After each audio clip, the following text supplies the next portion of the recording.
Hi guys, this is Supriya and welcome back to my channel. तो अभी जो मैंने लास्ट एक शॉर्ट्स डाली थी, शॉर्ट डाली थी जिसके अंदर मैंने बताया था कि मेरी नीट जर्नी कैसी रही, नीट की काउंसलिंग वगैरह से रिलेटेड कि मुझे मतलब कोई भी सीट अलॉट नहीं हुई है। अब ये पूरी की पूरी वीडियो होने वाली मेरा नीट 2025 कैसा रहा, कैसा नहीं रहा और अब मैं आगे क्या करने वाली हूँ, क्या मैंने डिसाइड किया है। तो आज है 9 दिसंबर जब मैं वीडियो शूट कर रही हूँ। तो एक्चुअली हुआ क्या, नीट 2025 की मैंने बहुत अच्छी तरीके से तैयारी की थी, पर आपको जैसे पता है नीट 2025 बहुत ही ज़्यादा अनप्रिडिक्टेबल पेपर था। बहुत टफ पेपर आया था, हार्ड आया था। मेरी फिज़िक्स वैसे ही थोड़ी सी हिली हुई है, थोड़ी सी है हल्की। तो फिज़िक्स कितनी टफ आई थी और उस टाइम पे ऐसा हो गया था कि जब मैं वो 3 घंटे में मतलब मैं पेपर देने के लिए जब बैठी हुई थी उस हॉल में थी, तो उस टाइम पे वैसे भी दिमाग काम करना बंद कर देता है और हमें उस टाइम पे ऐसा लगता है कि हमें कम आ रहा है बट बाकियों को ज़्यादा आ रहा है हमसे, जिस तरीके से वो लोग पेपर अटैम्प्ट कर रहे होते हैं। बाकी दूसरों को देखने का इतना टाइम तो रहता नहीं है, बस एक चीज़ रहती है अपना क्वेश्चन पेपर और सामने जो घड़ी लगी हुई होती है वो। सिर्फ दो चीज़ होती है देखने के लिए, दो चीज़ होती है नोटिस करने के लिए। और मैं टाइम देखती जा रही थी। ओके, फिज़िक्स का क्वेश्चन आया। फिज़िक्स के क्वेश्चंस मुझे आते थे, मतलब कुछ क्वेश्चंस जो थे वो मुझे आते थे, पर वो उस मोमेंट पे मुझसे सॉल्व ही नहीं हो पाए। मैंने बहुत कोशिश की, मतलब मैंने क्वेश्चंस को ऑलमोस्ट अगर 45 क्वेश्चन में से आई थिंक 20-25 क्वेश्चंस मैंने सॉल्व किए थे, बट वो सारे के सारे आधे रह गए थे क्योंकि उनके आंसर्स नहीं आ रहे थे। आई डोंट नो क्या हो रहा था, मैं नर्वस हो रही थी। टाइम देख कर, पेपर देख के, इतना टफ पेपर था, मुझे कुछ समझ में नहीं आ रहा था। फिर जैसे तैसे करके पेपर वगैरह दिया और जब मैं वहाँ से बाहर आई तो फिर मुझे पता चला कि सिर्फ मेरा नहीं, बाकी बच्चों का भी पेपर बहुत ख़राब गया क्योंकि बहुत टफ पेपर था।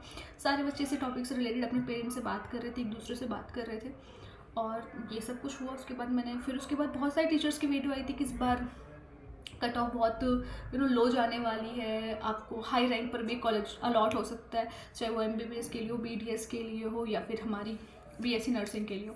यही सोचकर फिर मैंने MCC काउंसलिंग में पार्टिसिपेट किया था कि मुझे BSc नर्सिंग में सीट मिल जाएगी।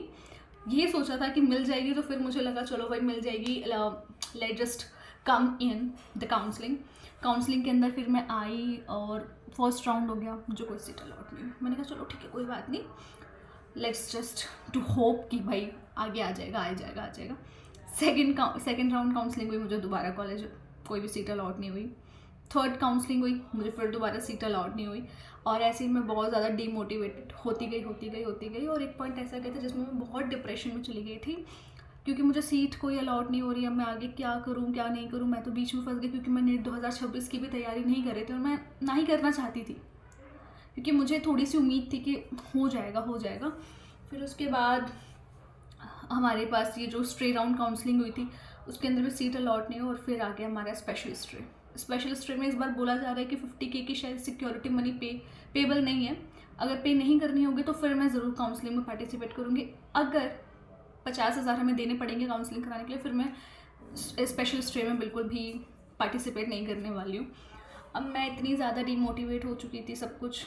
उसके बाद मेरे पापा ने बोला कि अभी तो बीच में अटक गए, क्योंकि मैं बीच में अटक गई, मेरे पास कुछ भी नहीं है, मैं बिल्कुल ना तो मैंने नीट की तैयारी शुरू करी और अब टाइम ज़्यादा नहीं बचा हुआ है। फिर बहुत सारी फैमिलीज इशू, फिर फेस्टिवल्स वगैरह, इन सब में उलझ के रह गई। उसके बाद मेरे फादर ने बोला कि you should go for NEET 2026 और आई वॉज लाइक हाँ कैसे, मतलब सोचो ना, अभी इतना ज़्यादा टाइम नहीं बचा है कि हम इतना सारा सिलेबस कवर भी कर ले, उसका रिवीजन भी कर ले, उसका टेस्ट भी दे दे और multiple time revision required for NEET. It is not all about syllabus, it is all about revision strategy. अब मैं बहुत ही ज़्यादा ऐसे हो गई कि नहीं, मुझे नहीं करना, मैं अब दोबारा से उस जाल में नहीं फंसना चाहती। फिर उन्होंने कहा कि तुम्हारे पास अभी और कुछ है भी नहीं करने के लिए, so you have to go for this, तुम कर लोगी, मुझे तुम पे भरोसा है। मेरे पापा ने ये बोला और फिर मुझे ऐसा लगा कि ओके ठीक है, अभी भी मैं खाली बैठी हूँ, खाली बैठने से बेहतर है कि मैं कर लूँ, मे बी कुछ हो जाए और मे बी नॉट। पर हमारे हाथ में जो है वो है तैयारी करना, अगर हम तैयारी कर लेंगे तो हो जाएगा, बस बहुत मेहनत करनी पड़ेगी। पर मेहनत तो पहले भी की थी ना, रिजल्ट नहीं आ रहा। And everybody sees your result, nobody take care of your hard work, how much you give. It is all about result and result. और कहीं ना कहीं हमारे दिमाग में भी रहता है रिज़ल्ट को लेके। हम जानते हैं अंदर से हमने कितनी मेहनत की है, कितनी नहीं की है, पर हमारी मेहनत को जस्टिफाई कौन करता है? रिज़ल्ट।